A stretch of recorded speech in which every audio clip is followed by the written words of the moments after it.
Well, it started well, it ended well, but that middle portion, FSU just not good enough against Clemson. Now it's time to take a bye, take a reset, rest up, and get ready for the stretch drive of college football. Talk Florida State football for the next hour with you. Leave those comments and questions here at the Voice of College Football. All right, we got Logan Robinson on the line. Noel Game Day. Logan, what's going on? Doing phenomenal, hanging out with you and also this cat that won't leave me alone. This is what I get for keeping that door open. So we're going to try to get her to relax. Might have to give her a little medicine and knock her out if she doesn't just get away from me and from this desk. But we're doing good, enjoying the bye week. Wrapped up 2 practices this week. Norvell and the team, not a lot of breaks with this program. So at least we'll have some practices to talk about and maybe the future of the rest of this season too, which is going to be a fun one. We were about a quarter and a half into this game, and it was 14-all competitive game. And then obviously, then it got away, 20 straight points out of Clemson. And then FSU, I got to say, once it got to a certain point, I was off to some other games. And then I saw a little life, and I cut back for the final 4 or 5 minutes, saw a couple touchdowns and an onside kick and a little bit of hope there at the end. So what's your basic take on this one? Yeah, Florida State once again starts off hot, one of the best teams in the country on the first drives. I think Mike Norvell and what Coach Atkins are able to do to start off games is excellent, definitely in that first quarter, but it was plain and simple. Florida State cannot play 4 quarters right now, at least against good teams. They're able to do it against Boston College, able to do it against Duquesne. They were able to squeeze out a couple more quarters against Louisville, but when they're facing good teams and ranked teams, they don't play 4 full quarters, and that's where we're wondering now. We now have a good feeling of what this team is. That they're good and they will continue to fight, but they're just not up there yet with some of those teams that Florida State has played in the last 3 weeks. And you could argue that, yeah, they've stayed in them. Absolutely. In that Clemson game, they fought. I think they had a much better chance to win that NC State game out of those 3. Wake Forest is going to be hard to play catch up. The Clemson game, it felt over there. Not really at halftime, but once Will Shipley had that 69-yard return, that was like a dagger. And I give that team props to continuing to play and fight. That's something that hasn't been a problem this year for FSU, and that goes to show what Mike Norvell has been able to do in the locker room and changing that culture, because you look in years past and there's players on that team that didn't want to play out there and then third and fourth quarter, and you go out there and see Jordan Travis lead and get down the field with Cameron McDonald, Johnny Wilson, and then eventually finds Kentron Portier. I was right there down on the sideline like, okay, so there might be a little something here. And then you also saw the success that they were having against Clemson's front 7, which we had talked about, of the elite talent that they have there. And Coach Atkins was able to get the run game going there with Trey Benson, along with Lawrence Toafili. They were making holes, and they made some big holes. And, you almost had a big time takeoff run from Trey Benson, but the turf, the field got him, sadly. But that's looking like a 6-point in favor for Florida State. Just a little irritating. That's the thing. The little irritating tiny things that didn't go in Florida State's favor.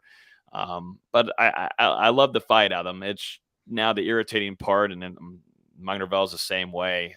It's just irritating. You can't finish. It's Derek McLendon said after the game, there's just little things that they're not executing on to take advantage of opportunities. You go back to where DJ had the long pass for Clemson for that explosive touchdown to his wide receiver that put up an easy 6. Kevin Knowles had a wide open blitz sack there that missed tackle. That could have even been a takeaway if Kevin Knowles is able to come down with that tackle. And I think that's what's kind of irritating the staff a little bit. They're not going to say it to us, to the media, but those little things, man, can change the game. And just a sack there would help Florida State a ton and not allow Clemson to put up any points.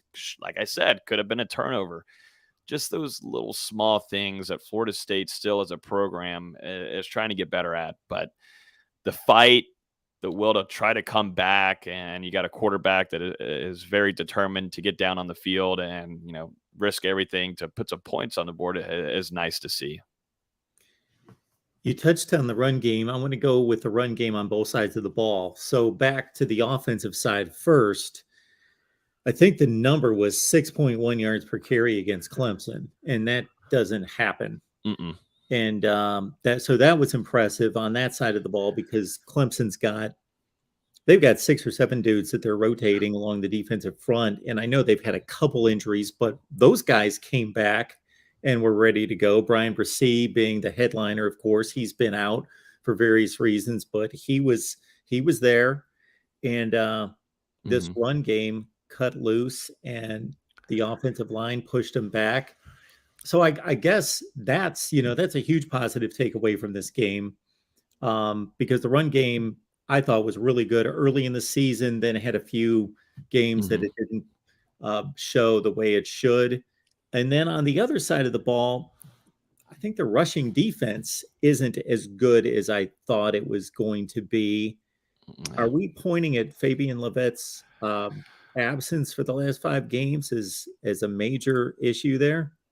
I think it's shown us in these ranked games what a pivotal factor he is for Florida State and that defensive line. It's tough to watch Robert Cooper at times because he's always going to be double teamed. He's been that way since he arrived at Florida State, but that's what you're going to get out of Robert Cooper. And on the other side, someone's got to take advantage there, and it kind of hasn't seemed to be that way. We've seen flashes from Joshua Farmer, which I've been really excited about him. He's going to be a big time factor for Florida State next year, but you see flashes there. Jarrett Jackson is really inconsistent, more inconsistent than ever right now, in my opinion.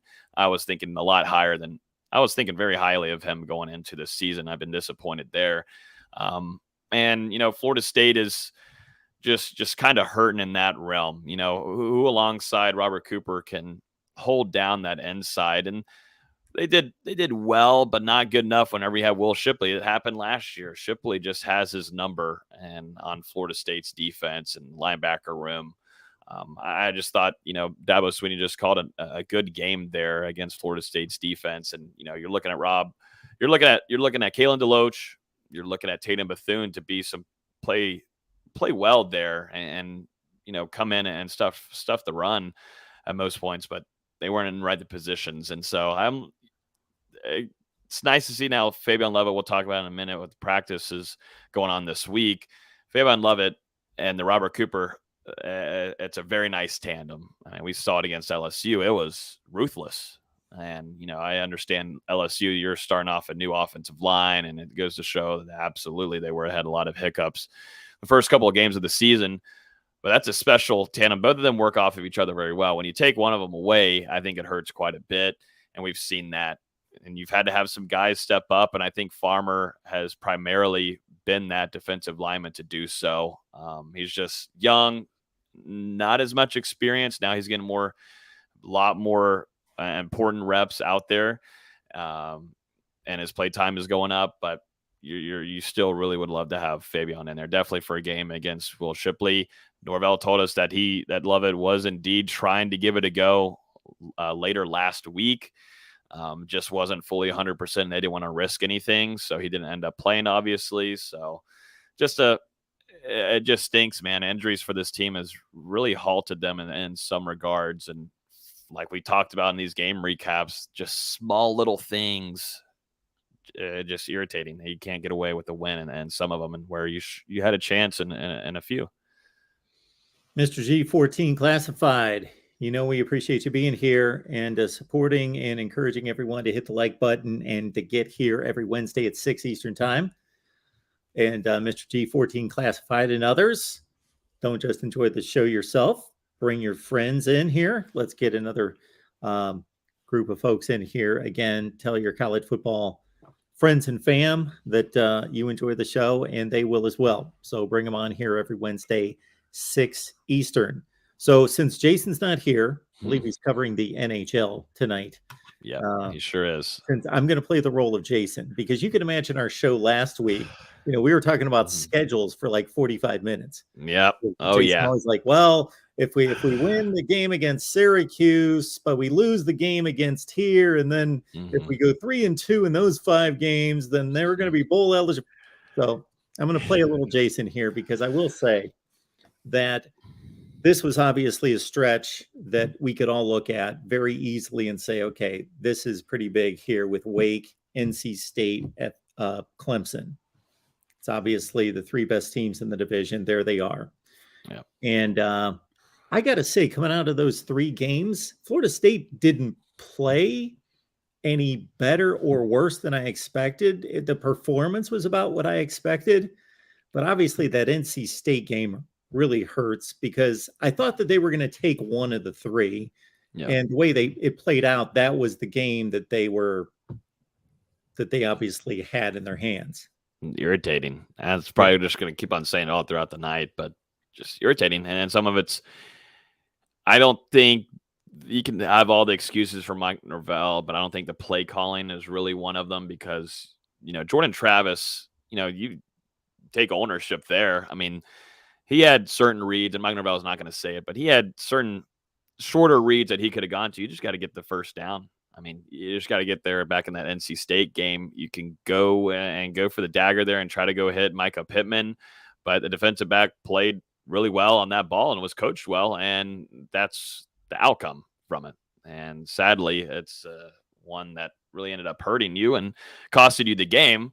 But there was other things that you could have at least gotten closer and helped out Ryan Fitzgerald. I understand at that point in time, Florida State fans were not a fan of going Ryan Fitzgerald, and so was Mike Norvell. He really handcuffed him and was going on fourth down quite a bit, just knowing what he had previously seen from Ryan Fitzgerald's performances. But you still had chances to get closer. You could still take shots to the end zone once you had creeped them a bit more. But, a lot of things I think the coaches are putting players in the right positions. It's just guys not making plays. And I go back to the Clemson game. The blitz call there was beautiful from Adam Fuller, going straight from Kevin Knowles over to DJ. Wide open sack. I mean, it doesn't get any easier. It doesn't get called any better than that right there. And you're looking at big time loss for Clemson, potential takeaway.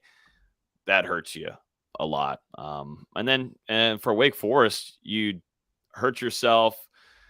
Jordan Travis, doesn't have his best game, and then you have inconsistencies on defense, and you already knew that Wake Forest was going to score. And then on the offensive side, you couldn't find a rhythm there, and it took too long. You just waited too long. You waited till the second half to start scoring, and you put yourself into a hole after half, going into the half. It's just playing four quarters and also taking advantage of what the coaches are giving you, man. You got to execute, and that's something Derek McLennan, one of Florida State's biggest leaders on this team right now, told the media straight up that, guys, we've got to execute better. And I don't think there's a thing, though, Mark, where you go through these three losses. Those were three good teams that you faced. Where you have those three straight losses could kill a team. That could really just say, you know what, that's it. That's a wrap. Derek McLennan told us that the biggest focus right now is for that bond to get even better between the team and inside that locker room, and make sure they continue to work. And not only just, he called out his team and also called out his coaches. He wants that bond to get even tighter after these losses. And we haven't seen that from Florida State. And, since Jimbo's last year there, even maybe before that, a lot of that started becoming really isolated, and a lot of guys that really just only cared about themselves. That's starting to turn a lot more to where they're once again, love each other. And so there's optimism for Florida State to make a really nice run here. And we'll see if that comes to fruition from what Derek McLennan told us after the game against Clemson on Saturday night. Logan Robinson, Nole Game Day. I'm going to be back at it. Is it tonight at 8:30? 8 o'clock. Yes, sir. 8 o'clock. 8 o'clock tonight, right here on YouTube. Go to Nole Game Day as soon as we're done. Let's see, that'll be an hour later, 8 p.m. Eastern time. 8 p.m. Eastern time, right here on YouTube. Nole Game Day with Logan and the boys chopping up FSU football. I want to go back to the final play against North Carolina State because we didn't have you last week, and I just want to make sure I'm getting your take on this, because I actually posted a video and I agreed with the decision, or at least I said that I could understand the decision based on Ryan Fitzgerald's issues. Mm-hmm. But it was the play call because when we see the shot of the play from the end zone looking out, and we can see Jordan Travis's eyes and where his head is for the entire play, it looks like he predetermined that's where I'm going. Didn't look like he surveyed the field and then he went there, from what I remember. So do you think that's where he was going all along? Or because it just seems like they could have drawn up some kind of a pick play rub where you could have easily gotten a guy open versus just toss it up. Yeah, that's what it felt like. And it might be on to it, Mark, because those two have built a lot of trust within one another. I mean, it started off in that game too. You know, he already went to him once and it worked out pretty well. Why not give him another shot? And they've built trust throughout practice, and they built it through the games. The last couple of games, Jordan Travis and Micah Pittman have been connected very well. I think that's something that Jordan Travis still learning, you know, and it'll be a further conversation on this show and everybody else's of, you know, does Jordan Travis come back next year? Is he ready to move on?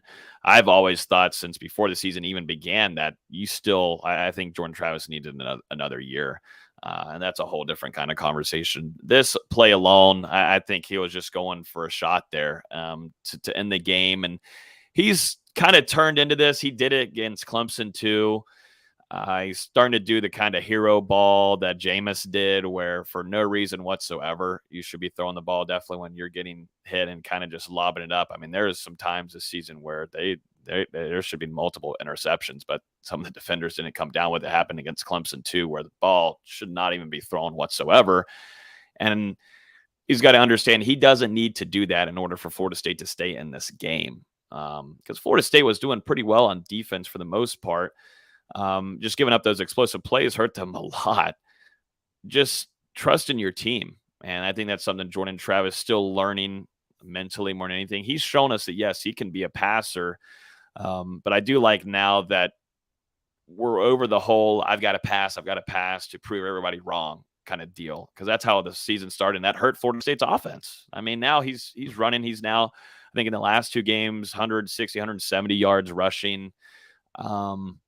And before that, it was barely anything. Jordan Travis is a dual threat quarterback. He does not need to be prone to just staying focused on passing the ball.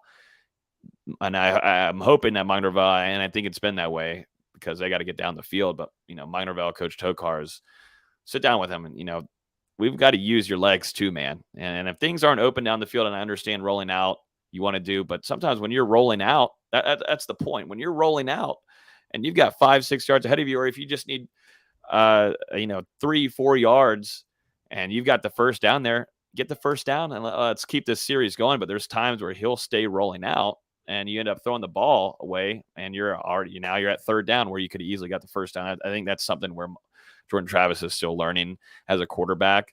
And we'll have a big conversation soon on, you know, how much will he stay? Will he go? Should he go? Should he not? Still a learning quarterback in my hands. But I've all, you know me, Mark, I've always said, be a dual threat quarterback. We don't have to be a passer. I understand that that's something that you wanted to show people. I think the staff wanted to show that he has gotten better at a passer, but damn, he is one special guy with his legs, and he's kept Florida State in games. He's won games for Florida State with his legs. Don't take away his legs. Use them as a weapon. And I don't know. I don't know. They're doing it in the last couple of weeks because they have to, but wish it was more in the game plan. And I think it is in the game plan, but it's also Jordan Travis executing. Well, I would understand his approach if this was 10 years ago and he was looking at the NFL and thinking, you know, they look down on guys that are run first guys or pass run 50-50 kind of guys. But Lamar Jackson broke through that. Other guys have broken through that. And it's just a different mindset, even in the NFL, toward guys that, you know, they don't want a running back playing quarterback. But in terms of guys that will take off, will run a lot of the time, I think that perception, that mindset has been broken even at the next level. So he shouldn't be afraid of that and trying to prove that he's always going to stand in the pocket, always going to throw it. Yeah. And he'll get better. It will come, and then it sucks you go 0-3 in this stretch, but you've definitely learned a lot, and you got a lot. You still got quite a bit of a season left with 2 big time rivalry games coming up to finish off the season. So it ain't over yet, and you got a Syracuse team coming up soon that seems to be playing well. Just depends on the kind of competition they're facing. Yeah, I think they've proven to be a decent team. I don't know if they're ready for anything beyond that, but we'll find out Saturday at Clemson for sure. But I think Syracuse is at a place, you can't overlook them. You certainly can't overlook them. They took Florida State to the wire last year, and with not a very good football team. All right, talking FSU football with all of you for the next 45 minutes right here at the Voice of College Football. Leave those comments, questions there in the live chat. We got Logan on the line. Catch Logan on Knoll Game Day, of course. And he and the guys get together here at 8 o'clock Eastern Time right here on YouTube. Just go to Knoll Game Day, 8 o'clock tonight. And, of course, join the Discord. And what's the best way to do that? The best way is just on any of our YouTube videos. There'll be a link in the description down below. It's free to join, so you just click that link, you join right in, and it's easy to get inside there. And we go over, we've got recruiting nuggets, game day nuggets, practice nuggets, and then we go in there also and chat around, and there's live game day threads of Florida State next weekend, Florida State versus Georgia Tech, and then all the slate of games, all in college football, slate of games in NFL, even NBA. It's everything in there, just all live, very interactive. So a lot of FSU fans in there, almost 2,500 in there now. So it's just whenever you go out to our YouTube channel, Knoll Game Day, and you just click on a video, go to the description. I've got a link down there for anybody to join. It's for free, so you can come in there and hang out. And me, along with Dustin, who covers a lot of our recruiting, will always be dropping in some scoop and nuggets on stuff. So if you ever want to join in there, it's free to join. Hop on in. Yeah, the schedule has not been a joke here for the last 3 weeks, and it's no joke the rest of the season because actually Georgia Tech's playing better ball. They're actually a competent football team. They've come out of nowhere since Jeff Collins got the boot, and they've beaten 2 okay teams in Duke and Pitt. And shoot, if you throw Louisiana out of the mix and just go with the 4 FBS games, Miami might be the worst team that they're going to play. Oh, no. How Jason would love that you said that. Jason would love it. They might be. Yeah, that one, I kind of felt that going into the season. We talked about it, but I felt like it was going to take a little while for Mario Cristobal to change things. And we saw with Mike Norvell, I felt like that locker room was kind of all different kinds of directions. So I like Florida State's chances in that. I don't think you can look over Georgia Tech. I mean, definitely in Florida State's state of mind, you can't play 4 quarters right now. This team can't compete in 4 quarters. You got to fix that. It is extremely, and I said in the press box, it is got to be annoying. You go down and you drive that quickly and you put up points. And I said, all right, so let's see if Florida State's able to do that again, though. And sure enough, just blank. Things stall for Florida State and Mike Norvell on offense. When Georgia Tech comes into town, they're coming here to play. They don't have nothing to lose. They don't care. And coaches are coaching to find future jobs, keep their future jobs, keep their gigs. A win in Tallahassee against Florida State, where they're seeing some promise here in Tallahassee, at least uprise and improvement. Well, that would be nice to come in here and go ahead and continue that losing streak for Florida State, where Georgia Tech feels like they're feeling something. But Florida State's still more talented. I think the coaching is a different level. I like Florida State in this upcoming or next weekend, anyways. Louisiana Monroe, and then obviously Florida at the end, which I think will be a fun battle. To be honest, I think that'll be a pretty good game after the end of the season. I don't think the Gators are too there yet either, but there's promising things here for Florida State to have a nice, decent way to finish the season. Don't you think, Mark? I mean, I understand Syracuse is having a hot start, but this next stretch for them is going to be absolutely brutal. It is going to suck for Syracuse, and I'm pulling for Dino, but it ain't. Yeah. I think you had a first half run of the season, but it ain't gonna be it ain't gonna be the way for the second half. Yeah, it is definitely a backloaded schedule for Syracuse. Florida State's back half of the schedule is much like the rest of the schedule outside of Clemson, in that I look at it and I see mostly wins. I see games that they mostly should win, but they're not slam dunks by any stretch of the imagination. Mhm. Everybody on here, take Louisiana out of the mix. Everyone can beat Florida State. Florida State can beat all those teams. Yeah. Even Georgia Tech, which I would have considered a fairly easy win. That would have been an automatic W. I would have thought that 3 or 4 weeks ago, but they've got new life. And Georgia Tech's got Virginia tomorrow night. Yeah. Virginia might be the worst team in the ACC. If Georgia Tech wins that game, they're 3-1 in the conference. Mm-hmm. And they're going to be playing for 4-1. And they could wind up in the ACC championship game. That seems ridiculous, but they've got more to play for in a sense than Florida State, even though they're not as good.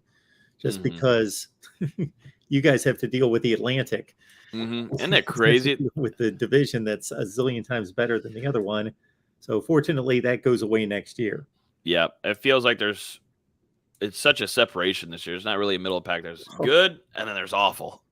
There's good, and then there's not great. And I feel like, Syracuse is making this run, but I think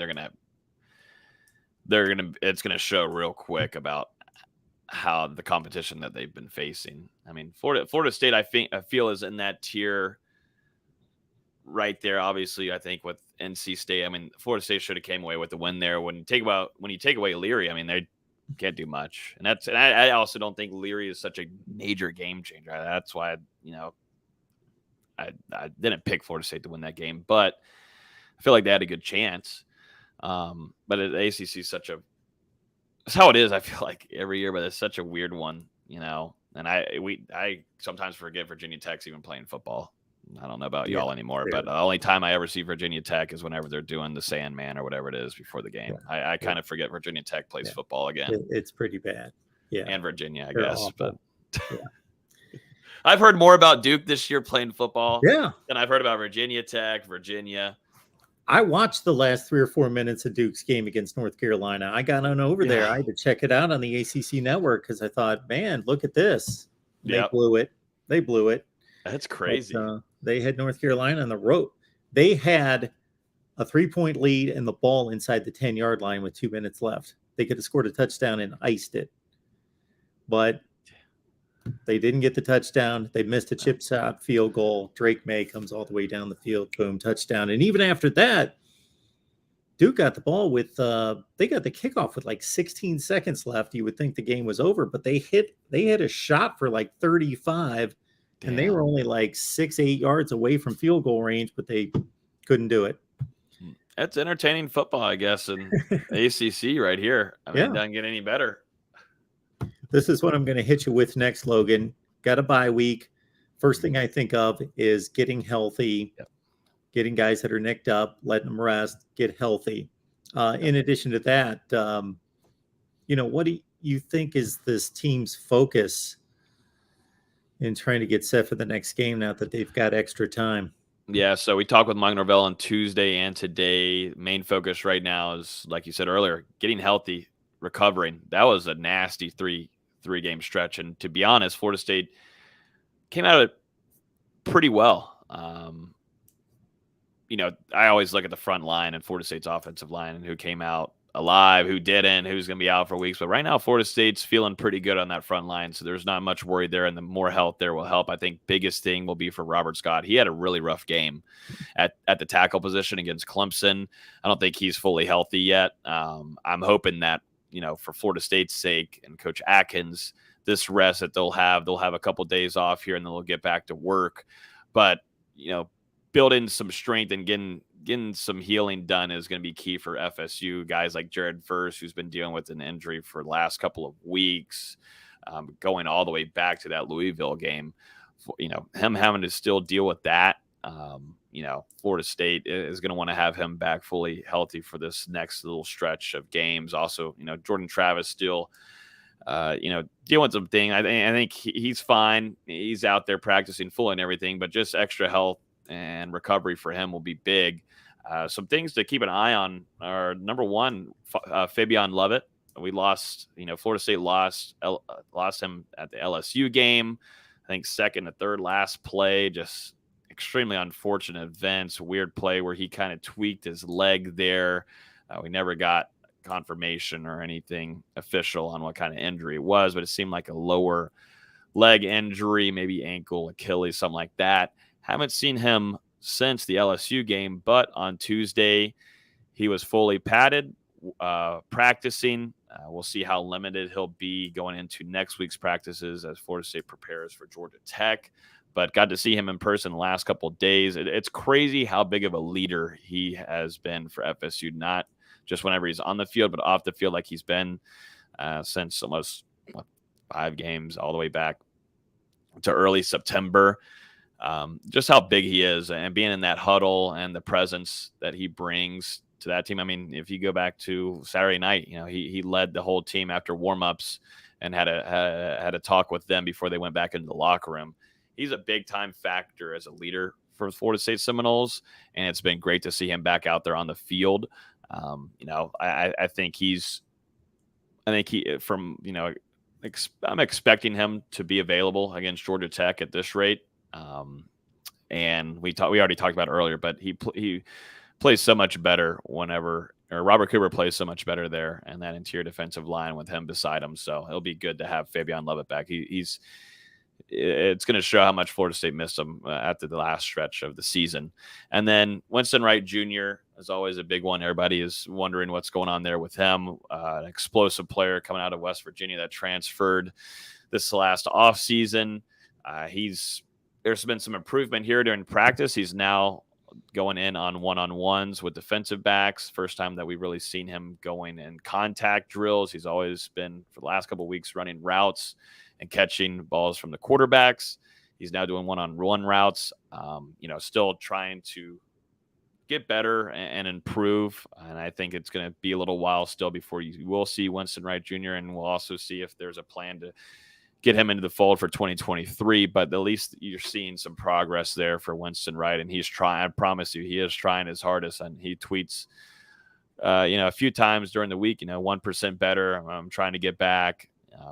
And I think it would be an extremely special story to see him get back there onto the field and compete, because I know he wants to. MarkRogersTV wants him out there a ton, but it's got to be safe for him. And right now, I just don't think it's that way. We'll see how Florida State wants to deal with it moving forward, but it's just been good to see him out there competing in one-on-ones against some of the defensive backs starting on this last Tuesday. So there's definitely some progress there happening for Winston Wright Jr., but we're kind of getting near this last little stretch, and we'll just see for Florida State's trainers and the medical staff on what they want to do and what they think will be the safest measure for him. It just stinks because he was going in through an injury, through the spring, didn't really get to see him fully healthy. And then you have that, disaster with the car wreck that, was down there on the leg and injured him, and he's still recovering from that. And that's just not an easy thing to come back from. We're never going to get an answer on what officially happened, and we don't really need to, but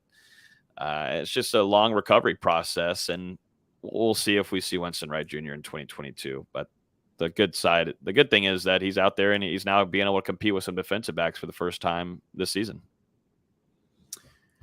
Logan, I know we're a game past the midway mark, but we didn't have you last week. So you up to it if I give you position groups and get some kind of mid-season report card? Great. Oh, yeah. I thought you were about to say the 30-minute hit the like button. Oh, well. Hit the like. Jason usually leads me into it, but I'll just say hit the like button. It fell off after I said keep hitting the like button. Florida State will keep winning. Fell off then, but if you keep hitting the like button, Fabian Lovett will make his return on next Saturday. So maybe that could work for now. Hit the like button, folks. Yep.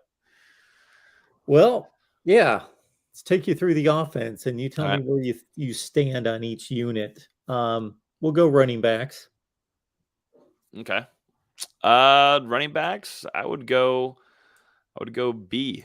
I've liked what I've seen out of Trey Benson after another guy that had to go through a nasty injury coming back. Loved. I was expecting a lot out of Trayshawn Ward, and he's done everything that I was expecting out of him. Lawrence Toafili, too, is one that has kind of hit a turn here. I thought it'd be a little bit sooner, but Lawrence Toafili, I really loved the way that he ran against Clemson. I just like that room overall. And then Rodney Hill, we haven't seen a ton of him. We'll only really get to see him in practice, but he's going to be a stud for Florida State. But I'll give that a B. Yeah, they've got a pretty good distribution. Probably B plus. I'll give that a B plus. Yeah, because a lot of that goes with the offensive line and run game stuff. Oh, yeah. But I give it a B plus. Yeah, between those top three, they've all taken their shot at being kind of the featured guy at different times. Trayshawn Ward's got 72 carries. Trey Benson's got 54, and Lawrence Toafili's got 53. And the thing is, too, for Trey Benson and mainly Trayshawn Ward, those guys have been game changers to keep Florida State in games or win games. Like Trayshawn Ward, he was the only running threat against LSU that was able to get down the field. Trey Benson was going more east to west, and then you go a few weeks later, and Trey Benson's getting down the field. I believe it was against Louisville, where he was able to find some success late in the game, and Trey Benson hit a different notch and was able to get down there. So those two guys, game changers for Florida State, has helped them put some wins in the column. Guess we're going to break up our report card grades because there is a question coming in about Demore Tate and what's going on with him.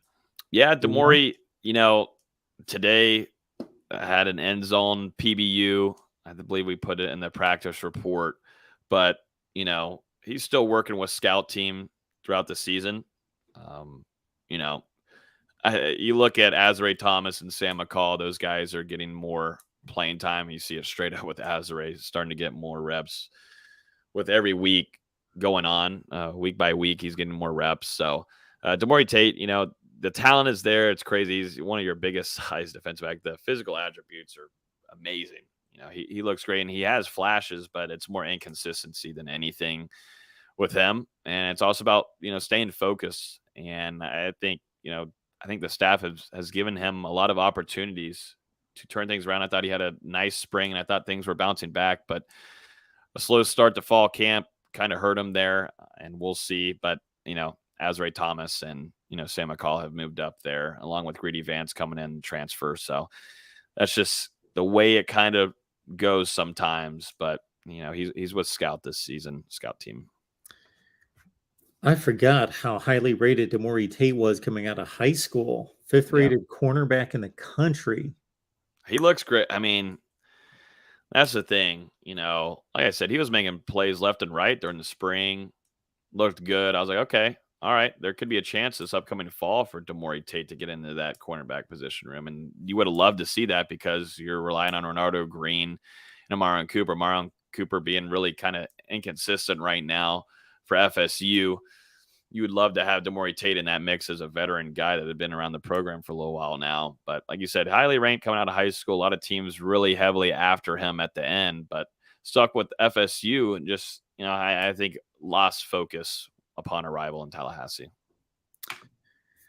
So if we move on to the offensive line, and of course it's difficult to rate the offensive line or really rate the running backs without the offensive line, but where do you stand on them after 7 games? Offensive line? Yeah.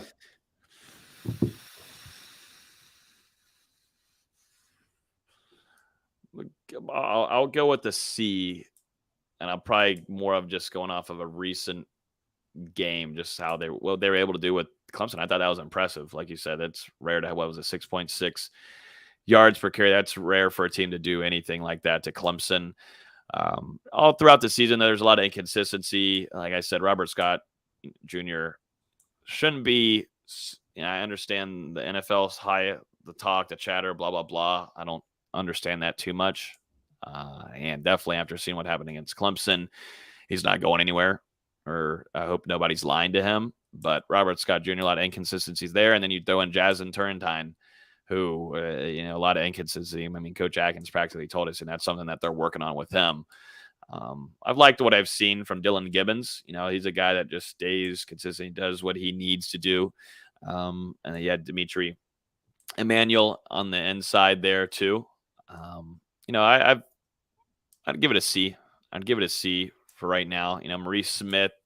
What's crazy is he holds his own for the size he is. If he could be 2 inches, 3 inches taller, and then put on another 20 pounds or so of healthy weight, that'd be a really nice center for Florida State, because I think Coach Atkins just likes him because of the technique, and you can rely on him a lot, and it is almost a glue there that holds on that inside. But I'd give it a C. Nothing more special to give it a plus or anything, and not enough negative stuff to go with the minus. Is the wide receiver room the most improved unit on this team? The most improved unit? Yeah. Wide receiver room. I'd probably go wide receiver room. I haven't liked the drops. So no, I've not been a big fan of those. Those are extremely irritating at times. Definitely when Jordan Travis is putting a pretty ball into your hands, and AKA Malik McLean in the end zone 2 weeks ago. But yeah, I'd probably go wide receiver room. I was going to go linebackers, and I think the linebacker room has improved.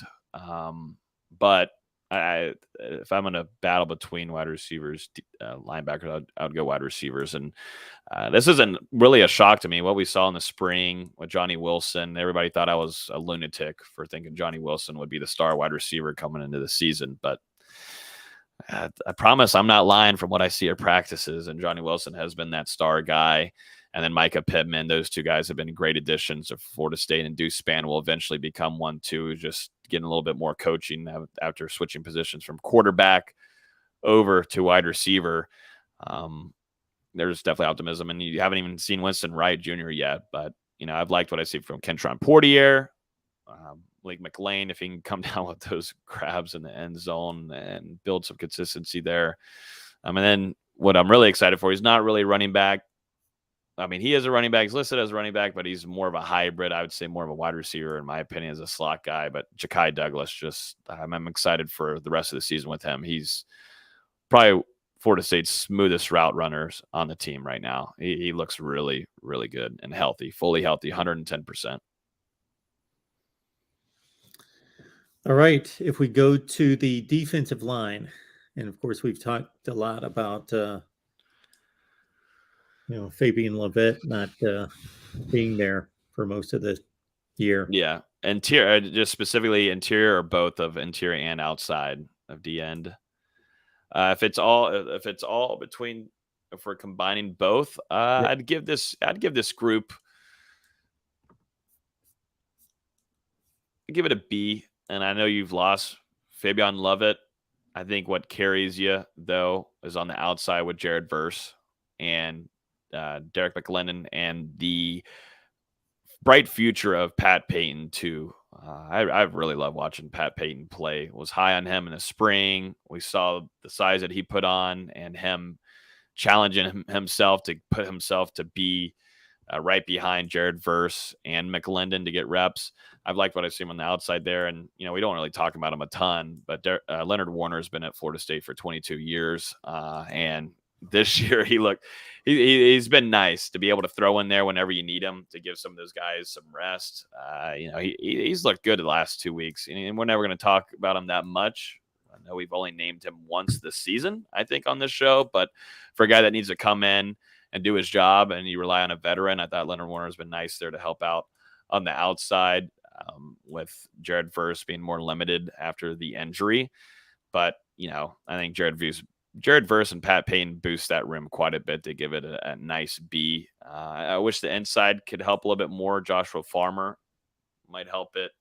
Robert Cooper, it's just crazy the difference it is whenever Fabian Lovett's next to him playing. It just helps them out so much, boosts them. But I give it a B. Okay, let's go to linebackers. Of course, the big addition with Tatum Bethune. Linebackers, I'm gonna give it. I just gave the defensive line a B. I'm gonna give this one a B minus. Just because of the improvement that we've seen from last year. There's been some slip ups here and there, but I swear, Deloach is just one little inch away from some of these shoestring tackles that would put some quarterbacks back friggin' 5 or 10 yards. It just irritates me sometimes. But I'd give it a B minus. I've liked the improvement. I've been impressed with Randy Shannon, what he's been able to do there, just because of the lack of guys he has in that room. If you really think about it, you've got three. You've got DJ Lundy, you've got Deloach, and you've got Tatum Bethune. And you have those groups, but behind that, you can't rely too much. I know Brandon Gant's been in there, and I thought he's had a good season, but after that, you've got Amari Graham Jr., Amari Gaynor, who's not fully healthy and hasn't been able to play in a good long while. Just a group that is thin. You'd like to have some more talent in there. That's why they brought Tatum Bethune in this year. Thank goodness. But I'd give it a B minus. All right. Why don't we split up the corners and the safeties and go to corner? Oh, this is there's one player that helps at a ton. There's one player that hurts at a ton. And it's between Renardo Green and Marion Cooper. C. It'd probably be a C. Enough is for as much as Renardo Green can do. And if you go back, he made some big time plays, 2 big time plays against Clemson. 2 really great PBUs. And on the other side, though, Marion Cooper, you go all the way back to the LSU game there when Jaden Daniels was able to find his wide receiver in the end zone. Marion Cooper just gets beat on that quick slant to the end side. We were like, okay, not fully healthy maybe. I think that excuse should no matter be used. I don't think it shouldn't be used anymore. And I think Azrae Thomas is on the heels of some of these guys. Jarian Jones is there. You've got Greedy Vance, Kevin Knowles. I guess we're out on that outside of corners, but just specifically those two, I think it's a C. Might be a C minus. Robinson and the safeties.